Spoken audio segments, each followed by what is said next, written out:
Welcome back, guys. Last night was UFC Fight Night. Carlos Prates versus Ian Garry. And guys, I tried to tell you, Ian Garry was getting this done. I tried to tell you. Uh, Carlos Prates, smoking cigarettes every single day, just chain smoking, and didn't look too good against Trevin Giles earlier in his career. I thought this one was pretty easy. Ian Garry got it done by decision, 5 rounds, outstruck Carlos Prates over the course of the 5 rounds. The fifth round was dicey. Fifth round was dicey. There was moments where Carlos nearly got it done in the fifth round, but Ian was just finding that jab, man. It was a classic Ian Garry, just fucking boring decision. But I told you, it was happening. Anyways, I went 11-3. I'm gonna recap this entire card. Starting with the first fight, Chelsea Chandler, Jocelyn Edwards. What a fight to start off, man. I was not expecting a round 1 KO for Jocelyn Edwards, man. That shades of Leon Edwards. Headshot dead. Just Chelsea Chandler against the fence and a left hook from Jocelyn Edwards puts her out. Like, who had that on their bingo card? Jocelyn Edwards round 1 KO. That was just incredible, man. Nobody expected that one. And then the next fight, Timmy Kwamba, Roberto Romero. Kind of an early stoppage. A flying knee from Timmy Kwamba, and then Roberto Romero gets knocked down against the fence. Referee jumps in there. It's a new referee, just like a random NPC, computer-generated referee that doesn't exist outside of this fight card. He steps in after one punch lands on the ground. Roberto Romero is up by the time Timmy Kwamba's back up to his feet, and just looks like a pretty bad stoppage. And the commentaries try to justify it. It was a terrible stoppage. I just know they had the producer in the ear trying to tell them, like, justify this stoppage to everyone, make it seem a bit better, because to me it seemed pretty early. And then we move on. Jacqueline Amore and Polyana Viana. I swear to God, Polyana's just showing up to promote her OnlyFans at this point. Like, she doesn't have much going on in the cage. She's just getting taken down and controlled. And then Amore finally gets a submission in the second round. But Polyana literally got her eyelashes done for this fight. She comes in with, like, blush on her cheeks and, like, eyelashes completely done. It's like, what? Are you really here to fight? Are you training to fight? Or are you here to get some fucking teenage boys subscribed to your OnlyFans page? I just think Polyana Viana's showing up for a different reason than a couple of these other women's fighters. And Jacqueline Amorim, she's been on a run. This seemed like an easy pick. I mean, it's a minus 800, so it's not a crazy pick, but I picked round 2 submission. Some people were picking round 1. Anyways, we move on. Malcolm Wellmaker versus Cameron Simon. Oh, poor Simon, man. Poor Cameron Simon. He's been put through hell. He got Peyton Talbot before this. He got Christian Rodriguez before that. And it's like, Christian Rodriguez has beaten every one of these undefeated prospects. That was an unwinnable fight for Cameron Simon. Peyton Talbot just obliterated him. And Malcolm Wellmaker, he did it faster than Peyton Talbot did. I think Cameron Simon might get cut from this. He's 2-3 now in the UFC. Unfortunate for him. He has a big following. He has the podcast deal and all that. And he had the podcast with MMA Guru. That was a pretty big one. So it sucks for him. Like, he's probably going to get cut for this and have to go grind a couple fights in the regionals, but he's a pretty young guy. I don't think it will affect him too much. But Malcolm Wellmaker, amazing KO for him. We got to get it done in the first round. Left hook puts Cameron Simon out bad. Then we move on. Damon Blackshear versus Alatenge Lee. I told you this was going decision. People were telling me I was crazy saying I thought Blackshear was going all 3 rounds. Like, I don't know. He didn't have much time to train for this one. And Alatenge Lee, he's not a chump. He's not a chump. He was definitely hanging in there. Second round was close. This nearly could have been an Alatenge Lee fight if he took that third round. But Damon just did a little too much. and it went exactly how I thought. Same with this Chris Gutierrez John Castaneda one. Finally, this fight takes place after three times it's been booked, and Chris Gutierrez does his thing, on the feet, just sticking out that jab, staying at range, and John Castaneda eventually got a takedown off in the third round, I think, and got some control time, but Gutierrez won those first and second, and one of the judges did have it to John Castaneda, but it was a pretty obvious Chris Gutierrez win, I think.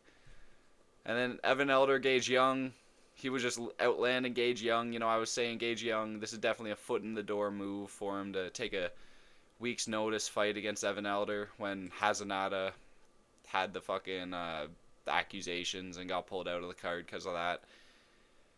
This was definitely a foot in the door moment for him. He was definitely giving up a win on his record to fight a guy like Evan Elder on a week's notice. Evan Elder just has too much experience. He's the UFC experience, and Gage Young, he's not bad. He definitely showed that he's not bad. But Evan Elder was just a bit too polished for him. Landed the better strikes, outlanded him, got that unanimous decision. And then we move on to the last prelim bout of the night. Matt Schnell, Jimmy Flick, man. Why would I pick Jimmy Flick in hindsight? It sucks. I was going to pick Matt Schnell, and then I flip-flopped hard, and I went with Jimmy Flick. I thought he was going to find the neck. I thought he was going to find a submission. He nearly did, in all fairness, but so did Matt Schnell, even though Jimmy Flick's never been submitted before. It was a very grappling, heavy fight for the both of them. Ended up just like both of them were getting submission attempts in every single round, and Matt Schnell was just doing a bit more ground and pound as well as like striking on the feet. Jimmy Flick wasn't going to keep up with Jimmy Flick was never going to win the decision here. He needed the submission win, and he didn't get that. And Matt Schnell takes home a decision win. Moving on, Matt Schnell's neither of these guys are back. Like, they will lose to any person that's not named Jimmy Flick or Matt Schnell, So I can't wait to see what Matt Schnell does in the future if he continues to fight, because he was contemplating retirement before this. And we move on. Ikram Aliskerov, Andre Muniz, shades of Shane Burgos, man.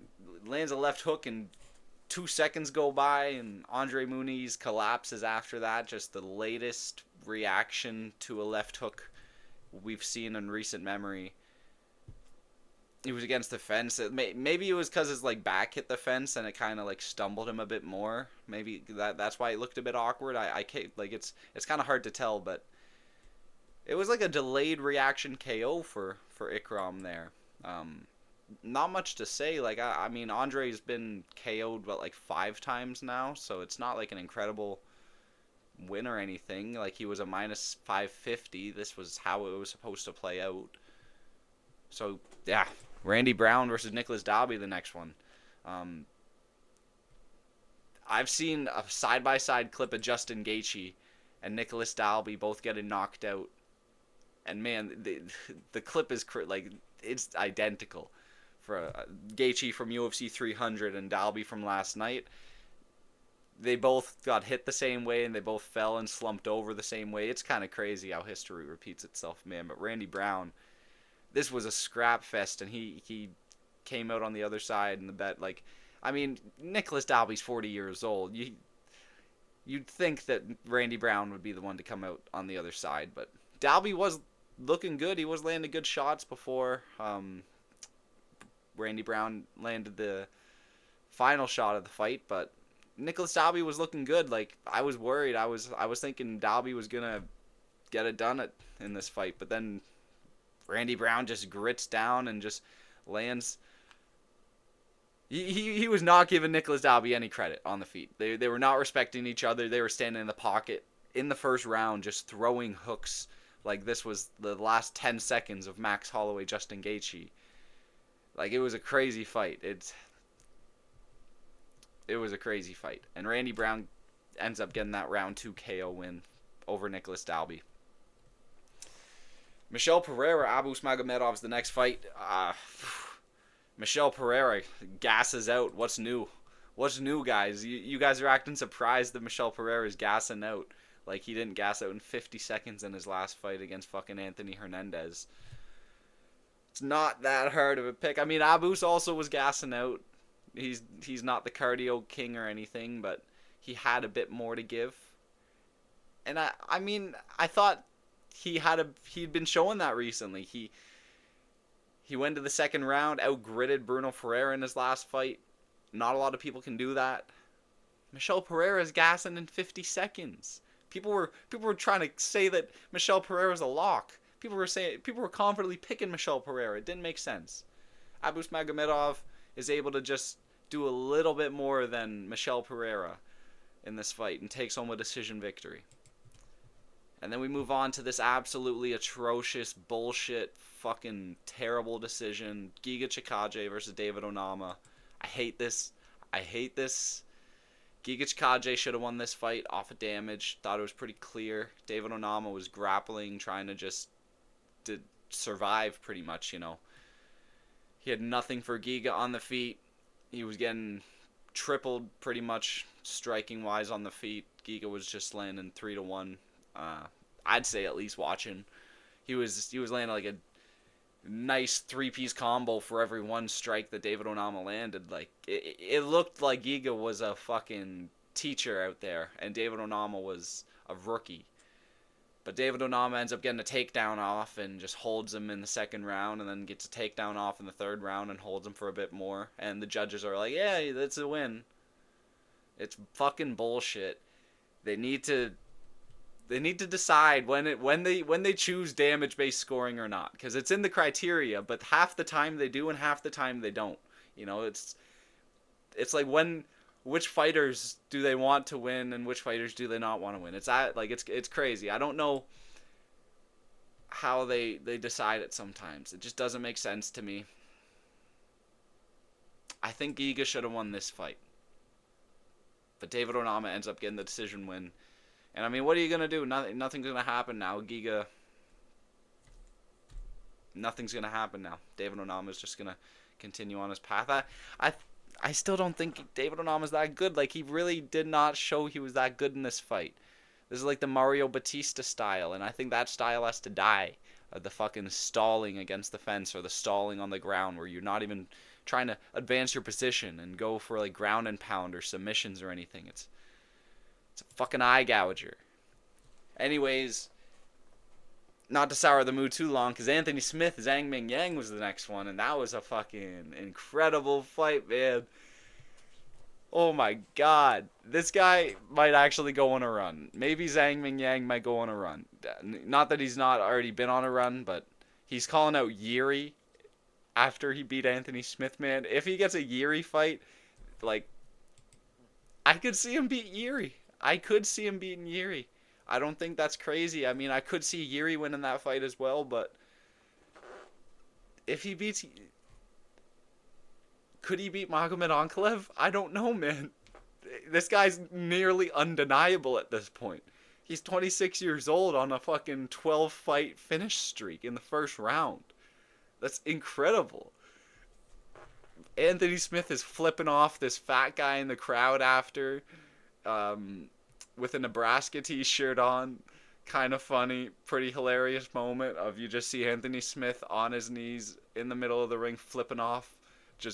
You just see him flipping off the camera, it looks like at first, and then the camera pans and you see this just like Peter Griffin sized guy, and he's just like, I'm sorry, like, he's just putting his hands up like that. It's like a hilarious moment. Anthony Smith is trying to like jump the fence, and Ming Yang Zhang's grabbing him from behind, holding him against the fence. Like, it was nearly all hell breaking loose with fucking Lionheart Smith, man. What a moment that was. Pretty fun moment in the co-main event, and then we move on to Ian Machado Garry, Carlos Prates. I told you guys, I had a feeling about Ian Garry, man. People weren't giving him any credit, you know. I saw every one of these creators were picking Carlos Prates. Oh, just because he's the fighting nerd. Oh, Ian Garry blocked me on Instagram, so I'm fading him this week. You guys know who I'm talking about. Carlos Prates was getting picked because of these fucking TikTok edits, because of all this bullshit. Ian Garry had the back of Shavkat Rakhmonov. That was a really close fight. And I get he lost. He lost the fight against Shavkat, sure. But it was a really close fight. That was his first loss in how long? And, like, Carlos Prates is a cigarette smoker, a self-professed cigarette smoker that chain smokes cigarettes, and Chris Gutierrez even showed him smoking cigarettes on the Friday before the fucking fight took place. This is a 5-round fight. Ian Garry was obviously going to have more to give, and that's what happened. And Carlos Prates, he had a big moment in the 5th round. Whoa. Ian won fucking the 4 rounds before that pretty much, so doesn't matter. Doesn't matter. Cope. Shake. Carlos Prates was not going to win this fight unless he landed a massive left hook or something, which he just couldn't do. Ian Garry was playing the range too well. People weren't giving him any credit, but he plays the range really well, and this wasn't a boring fight. He was outlanding Carlos Prates on the feet in the 1st round and the 2nd round. He didn't resort to grappling for a while until, like, he needed to, for, like, because he was tired, but he had already won the 1st and the 2nd just on the feet, just outstriking Carlos Prates at range, the same way Trevin Giles did. People forget, man, Trevin Giles outlanded Carlos Prates 2-1 before the knockout in the first fight of Carlos Prates' UFC career. And I get it, Carlos Prates knocked out Trevin Giles in that fight, but he still got outstruck like 65-30. That is substantial. And people weren't taking any of that in before this fight, so in hindsight, pretty easy pick, I'd say, to predict the first loss of the Fighting Nerds run. I got it, guys. I predicted the first loss of the Fighting Nerds run. We do this. We do this. Anyways, Ian Garry is going to get destroyed by Joaquin Buckley in his next fight for sure. Buck versus the Cuck. I'm taking Buck all day. There's no way Ian Garry's going to beat Joaquin Buckley. Not a fucking chance. I cannot wait for that fight to take place. If Buckley can just make a fool of Kamaru Usman at UFC Atlanta coming up, let's get that fight booked. There's a storyline. There's hype. There's beef. Let's get that fight done. Buckley, just run through Kamaru Usman in 1 round. 2 rounds maybe, tops. Get that fight booked. I want to see Buckley versus Garry. Anyways, that's a recap. Let me know what you thought of the card. I thought it was pretty good. I went 11-3 total. And yeah, make sure to like, comment, subscribe. Thanks for watching.